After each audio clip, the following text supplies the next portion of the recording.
says, if you have a quote-unquote if you have husband in your Twitter bio or a picture of you with a baby in your profile pic, you are not a real man. I'm sorry. If being the parent to a newborn is such a transcendental, life-defining moment for you, you are spiritually female. What the fuck does being spiritually anything mean? I mean, this is very trans-affirming, at least. I mean, accidentally. It's trans-affirming in the same way that Andrew Tate was trans-affirming when he did his, like, would you want Hulk Hogan with a vagina or some, like, hot supermodel, I can't remember her name, with a penis, and he was just like, I mean, you could always scoot the penis. And I'm like, wow, you managed to be so misogynistic it was trans-affirming. That was weird. Yeah. Yeah. Well, yeah, no, it's not really trans-affirming, but yeah, no, this is like the fellas, is it gay to love your children? Fellas, is it gay to breathe? Yeah, no, everything men do that isn't toxic masculinity is gay now. It's kind of annoying. Like I get not every guy gets that immediate connection to their baby, but a lot do. That's not a bad thing. That doesn't make you a woman. It doesn't make you spiritually female. It doesn't make you less masculine. Just makes you a good father. Just makes you a good dad, yeah. Well, yep. And that's not to say you can't be a good dad if you don't automatically have those feelings, because that is not something that happens automatically for everybody. Just saying that, like, loving your children does not make you a woman. Does make you gay, though. I mean, what? Yeah, sure. Apparently. I saw this one on Twitter a couple days ago, and I don't know why it didn't occur to me that, like, this is going to be on tweets. I just saw it and went, I'm not going to respond to that. There's some of these that are a little bit old because I forgot to pull the ones that I sent to myself on WhatsApp a couple weeks ago. Mm-hmm. And then I found them, so I'm like, oh, we can go with these. Case Orbs. This is after the recent mass shooting. He says it's not a gun problem, it's a culture problem. Stop using tragedies to push your agenda. What kind of culture would that be, Kevin? It's weird. I actually agree with him on this one. It's a gun culture problem. Yeah. What kind of culture is the problem, Kevin? Is it gun culture? Is that the problem? Like, this is the thing. I own a gun. I own a gun. I don't personally mind guns, but to see the sycophantic way that people damn near worship the things sometimes, especially here in the South, it makes me go, yeah, no, I think I know where the problem is. It's somewhere over there. But also, he follows that up with saying, stop using tragedies to push your agenda, in the very tweet where he's using the tragedy of a mass shooting to push his agenda of no gun control. Also, I have a question. Is it not pushing an agenda to talk about the good guy with a gun in every one of these situations? Yes, it absolutely is. But better than that, I've got more Case Orbs tweets. We're not going to spend a lot of time. We get more of them? Yeah, we're not going to spend a lot of time on them, but when I saw him saying, stop using tragedies to push your agenda, I'm like, that's a thing that he does all the time. So I did a very brief look through of his timeline, and I saw, here he is using the Israel-Hamas war to push his agenda, of his anti-Biden agenda. So he says, remember a few months ago when everybody said the only way for Biden to get the heat off himself was for the bribes was to start World War III. Wait, heat off himself for what? What is he even referring to? Biden's brother paid back a $200,000 loan, and the Republicans found the check and were like, aha, it's a direct payment to Biden. It's like, no, he loaned his brother $200,000 when he wasn't working for the government, and then his brother paid him back, also when he wasn't working for the government. Whatever. Cool. But that's what he's talking about here. And he says, I've said this since the start of this BS fear factor with COVID masking in shots. It's why Facebook banned me 2 years ago for posting the truth. Fauci should be in prison. Take 2 minutes to listen to Dr. Drew. This is him pushing an agenda based on the tragedy that was COVID that killed millions of people. Jesus. Here he is pushing an agenda again with regards to the Israeli-Hamas war. Do you understand why we don't want the government to have all the guns? This was a direct reference to Israel-Hamas war.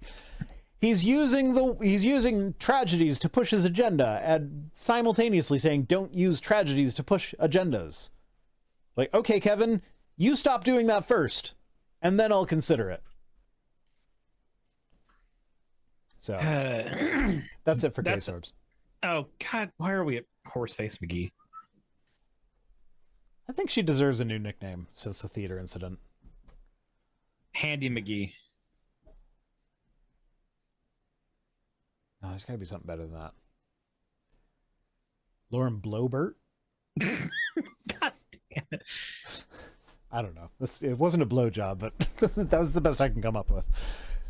She says, I'm not going to be lectured about gun safety by people who think the AR and AR-15 stands for assault rifle. Does anyone make that argument? Like, actually, yeah. There are some people who do use the AR to argue that it's an assault rifle. Well, they'll use it as an argument for like an assault style weapon. You do see that.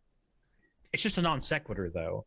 Like, your opinion on whether guns should be mass owned, whether people should have easy access to them, whether people should be able to get them from gun shows without proper licensing and shit like that. Well, you can have an opinion on that without knowing that AR means Armalite. You can. Here's the thing, though.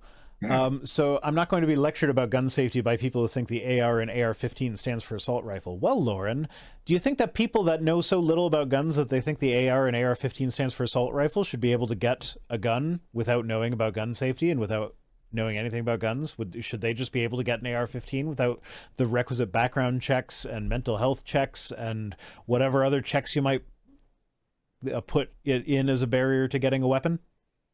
It's also, we can take her exact argument and use it as a trans affirming one. I'm not going to be lectured about trans healthcare from people who think that trans means transition. Or from people who think cis is a slur. That's coming up. Yeah. That's coming up in this one. Oh boy, Musk, my favorite. But like we can use this exact line of dialogue against Boebert, both in accepting the verbiage of it and pointing out the verbiage is stupid. Like, I have a question. If somebody shot you in the leg with a gun, the fact that you did not know the millimeter of the round that shot you, would that discredit your opinion on how it felt to be shot by the gun? Yes. Probably fucking not. Yes, it would. Absolutely. 100%. All right, I'm going to go get my gun. Is it a 22? It's a 22. Ah, there we go. I win. The 22 revolver. I just know 22 is a very common caliber, so that was just a lucky guess. Yeah. Oh, apparently I have the hiccups now. Great. That's great for streaming. It is. It's wonderful. You know. Somebody send $100 to charity. It'll make me lose the hiccups. More beer will fix it. I don't have any more. That's unfortunate. It is unfortunate. Water will fix it. Marjorie Taylor Greene. I said water, not Marjorie. Damn it. The Earth spins at roughly 1,000 miles per hour. We have no idea we are even moving. Yes, we do. I know she means we don't feel that we're moving, but like we have the idea. Like she wouldn't be able to say that the Earth is spinning at 1,000 miles per hour if we had no idea we're even moving. It's just like you can't feel that you're moving in a car if you stay at a consistent speed. Yeah, it's called inertia. But don't ever let anyone tell you that God's not real, because without God, we would feel that we're moving. You would feel the inertia. You would feel that you were moving if the Earth suddenly stopped. Mm-hmm. Yeah. Here's my question about this, though, is like, so she thinks that God is out there stopping us from perceiving things about the universe? Like, he is not the author of confusion. How is this an argument? How is this an argument for God? God stops us from perceiving things properly about the universe. Therefore, God exists. Yes. No. Yes. No. No. This whole thing's a no. Con, thank you for the follow. I'll get to the other stuff that has happened once the collab part of the stream is over. Other stuff has happened? Well, so when we're live, I tend to take like anything that people are sending in as donations or anything like that. I don't mention that so that it doesn't interrupt the flow of the stream. You just leave all that to me. I mean, it's on your channel. True. Well, I mean, it's on 4 channels at the moment. Hey, we're 4chan. We should rename the stream 4chan since Twitter's no longer a thing. Wait, we should rename it 4chan because Twitter is no longer a thing. Yeah, if we're going to be on 4 channels, we are 4chan. I just need you to bring up B while all public on your channel. Don't do that. It's a trap. Okay. Elon Musk says the word cis is a heterosexual slur. Shame on anyone who uses it. That sentence, there's so much wrong with that sentence. Wrong. I don't have the crayons. Are you, like, can you really trust this guy to determine what's a slur and what's not when he doesn't even know what the word means in the first fucking place? No. Like, gay people can be cis. Most gay people are cis. Yeah, statistically speaking, that's... Like, that's just the way it is. Why does he think it's a heterosexual slur? Like, even if it were a slur, that's not the group of people it applies to.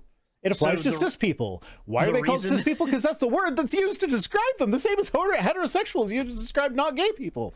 Yeah, the reason that he has to say it this way is because I'm if I were to grant the charity that he knows what he's talking about, then he understands that he doesn't have another descriptor, so he has to go to whatever's adjacent that his audience will latch onto. Yeah, because how would you describe cis people in this sentence? If you're trying to say cis is a slur, and you're going to explain what group of people the slur applies to, how would you explain that with the sentence structure? The word cis is a non-trans slur?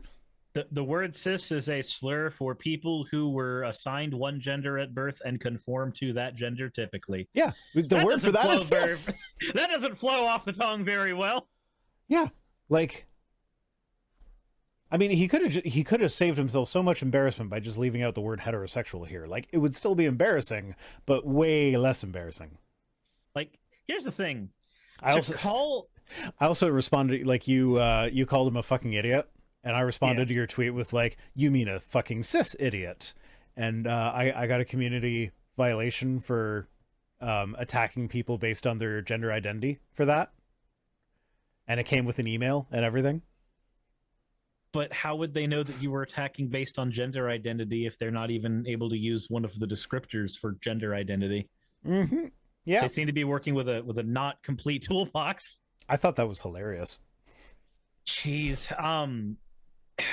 So, like, we mentioned that so much is wrong with this. It's not just the fact that the heterosexual part is wrong. It's also the fact that the word cis doesn't fit the description of a slur. A slur has to be an insinuation or an allegation that is disparaging. It has to be disparaging. So not just that it has to be disparaging. There's also a power dynamic thing. So, like, I don't consider cracker to be a slur for white people because it's just, like, it does not affect my life whatsoever. Like, I know of no white people who would actually have some sort of offended by that word. Like any offense that would be taken from that would be, like, purely for show. Because there's a power dynamic thing. Like the reason the N-word is a slur is because it's the word that was applied to this group of people in a derogatory fashion by people who literally owned them as slaves at the time. So there's a complete power imbalance. They can't defend themselves from such derogatory attacks, and that's where the word originates from. That's why it's a slur. Same thing with the F slur for gay people. You don't understand. According to Elon Musk, the media is owned by the gays, so they obviously have the power here. Yeah, but it takes 2 brain cells to figure out why that's wrong. But, like, cis people are in the majority. They have the power over trans people. The power imbalance is on the side of the cis people. So, like, to just use a word that describes what it means to be cis pretty much can't be a slur by definition, because there is, like, the power imbalance goes the other way on that one. This is the difference between a slur and an insult. I can call somebody myriad of insults, but there's only a handful of words that get the term slur, because there's a very narrow definition that they have to be able to fit into. Yeah. And part of that is the power imbalance. Yep. Yeah. Anyway, then we get some funny Elon Musk. He says Joe Rogan, which I assume that's Joe Rogan. I don't know. I can't see who that is in the picture very well. It doesn't look like Joe Rogan to me, but I also don't really know what he looks like all that much because I try to avoid that asshole. Mm-hmm. But it's Joe Rogan shatters an arrow on the Cybertruck that would easily go through a normal car. Riders of Rohan, attack the Cybertruck. But shatters an arrow that would easily go through a normal car. It's like, I mean, is okay? Like, are we worried about bands of highwaymen attacking us on the highway with their bows and arrows? Also, is that a concern that we have? An arrow would have been shattered against a lot of cars from the 1930s and 40s, but that's not a not a thing we've ever cared about. That actually made them less safe. Was that before the invention of the crumple zone? Where the car is the invention of the crumple zone, where the car is supposed to fail in specific spots in order to protect the occupants and the occupants of the other car? The reason that cars are made with thinner sheet metal is because they need to be able to crumple so that the energy output from impacting something when you crash is not sustained by your body. It is dispersed around the car's surface area. That's what it's for. Mm-hmm. You don't give a shit. You don't want about something to be arrow. perfectly rigid. But my favorite thing here is someone mentioned that, like, oh, well, this is what the French needed at the Battle of Agincourt, where, if you're not familiar, the Battle of Agincourt is basically the first place where the British used their longbowmen to defeat the French knights, and they were outnumbered like 5-1, and they won the battle because of their bows and arrows. And it made it into a Shakespeare play, and the St. Crispin's Day speech from Henry V is one of Shakespeare's most famous works. And so I tried to be all clever on Twitter, and I retweeted the Agincourt reference with King Henry, and gentlemen in England now abed shall think themselves accursed that they were not here, and hold their manhoods cheap while any speaks that fought with us upon St. Crispin's Day. And then the herald shows up and says, "Hark, my lord, the French have Cybertrucks." Henry, well, shit. I like how that's just a, "Hark, God, they have iron chariots." Sure, why not? The iron chariot protects you when people sling Bibles at it. I just like, if you've ever seen an actual actor, not me, give the St. Crispin's Day speech, it's moving, it's phenomenal. As much as I'm like against the politics that led to kings bringing the peasants in to fight their battles for them, like that's absolutely despicable. So as much as I hate that, it's still a very moving speech. It's a very passionate speech. When it's done well, it's amazing. It's fucking great. And so to follow that up with, like, the guy who just gave the speech being like, well, shit, after finding out they have Cybertrucks, that's just hilarious to me. And I've also been listening to the audiobook of Patrick Stewart's memoirs, and like, I could see Patrick Stewart doing this, including the Cybertruck reference. That would be amazing. That would be hilarious. But alas, he's not likely to notice that I tagged him in it. Sadness. Yeah. But Elon Musk should know everything that goes on twitter.x.com. Yeah, apparently. Natural Theist says, Premise 1, what cannot fail to exist, exists necessarily. Premise 2, God cannot fail to exist. Premise or conclusion, therefore, God exists necessarily. No. It's like, can you say circular? You're putting the cart before the horse, and you're running it around.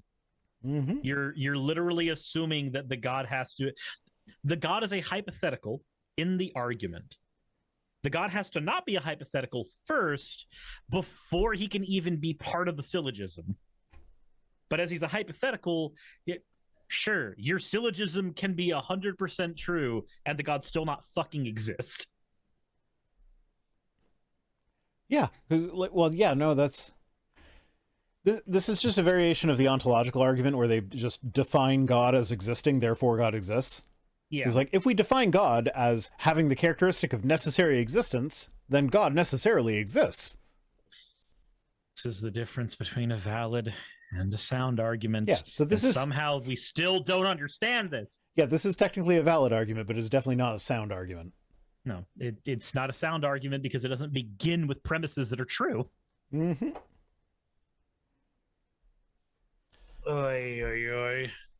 And S.J. Thomason. We're going to finish up with S.J. Why? So this was in the middle of a thread. The context of the thread is kind of irrelevant, but like somebody pulled up tweets from her previous Twitter account that were rather nasty. And she responded to that.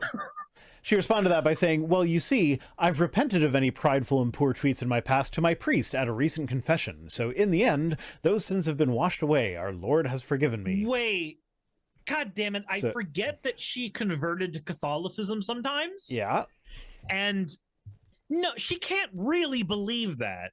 She can't really believe that you can harm a person and then talk to somebody who doesn't fucking know the person as a way to circumvent the damage you did. She can't believe that. Yeah. I refuse to believe she believes that. It's SJ. Come on. She believes anything. No, but this is just one of the, like, this is just putting the harmful effects of Christianity on full display, where, like, because as atheists, we will constantly say, we're like, oh, well, if you're a Christian, you can do bad things to your other fellow human beings and really fuck up their lives, but as long as you say sorry to your invisible friend, you're good. You're golden. It doesn't matter. You don't need to apologize to the people that you actually hurt. You don't need to apologize to the real human beings that you have done real harm to. You just need to apologize to your imaginary friend. I feel like when I use this is exactly that. I feel like when I use that argument, it feels like I'm strawmanning. Yep. It feels like I am. I avoid that one because of that. And like I will mention it sometimes, but like it doesn't feel right to use it. And yet here we are with S.J. Thomason reenacting fucking Burning Man. Yeah, and I think that's the last tweet for the night. It is the last tweet for the night. You didn't have enough beers for that. Downtown Logan says that. Who's Downtown Logan? I don't know. Oh. Okay, I thought you were like reading the chat and you saw like someone had that name and I was like, what? Because Downtown Logan is one of my partner's kids' imaginary friends. Oh. And so Downtown Logan says your sins are forgiven is what she said. But I was like getting surprised. Be like, someone in the chat is named Downtown Logan? We have to tell your kids about this because that's hilarious. Alpha Mario says Suris is violently horny for violence. How do you mean violently horny for violence? What does that mean? Does repentance get rid of herpes too? Asking for a friend. No, but I hear it gets rid of the clap. I've got the clap and I'm giving it to you. Who's got the clap? I do. Get out of your own stream. I mean, it's over now, so. I mean, fair. Thanks for joining me. As always, fuck off and get the clap. Hey, I just quickly want to give a thank you to all of my wonderful patrons who keep this show running. YouTube and Twitch are a pretty bumpy ride at the best of times, and the stability a Patreon provides me is worth more than I can say here. I'd also like to thank each and every one of my $20 and up patrons here, and they would be Red Joker, Britzkrieg, Cameron, Dren, Jemshin, Smiling DM, Poundini, Mabbity Babbity, Naomi, Isaac, Jordan, Ravi, Giuni, Kiratorian, Prisma, all of you, I'm not saying that part, and Starlight. And finally, thank you to everyone else that helps keep this channel alive. While you're here, why not check out another video? And thank you for watching.